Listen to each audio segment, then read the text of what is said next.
রামায়ণের এক অজানা কাহিনী জানেন?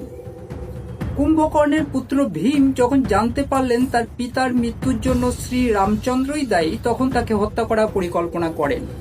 তখন একটা সামান্য ভুলের কারণে শিবের হাতে তার মৃত্যু হয়। ভিডিওটা প্রথম থেকে শেষ পর্যন্ত দেখুন। ভালো লাগলে সাবস্ক্রাইব ও কমেন্ট। আপনারা সকলেই জানেন, সীতা উদ্ধারকালে লঙ্কায় রাম রাবণের যুদ্ধ হয়েছিল। সেই যুদ্ধে হত হয়েছিলেন কুম্ভকর্ণ। কুম্ভকর্ণের স্ত্রী তখন গর্ভবতী। পরে সে জন্ম দেয় এক পুত্রের, যার নাম রাখা হয় ভীম। ভীম যখন জানতে পারেন যে তার পিতার মৃত্যুর জন্য শ্রী রামচন্দ্র দায়ী, প্রতিশোধের আগুনে তিনি ব্রহ্মদেবের কাছ থেকে অপ্রতিরোধ্য ক্ষমতা অর্জন করেন। কামরূপের রাজা সুরক্ষিন ভীমের কাছে বন্দী হন এবং কারাগারে শিবলিঙ্গের পূজা শুরু করেন। ভীম ক্রোধে শিবলিঙ্গের উপর তরবারির আঘাত করেন।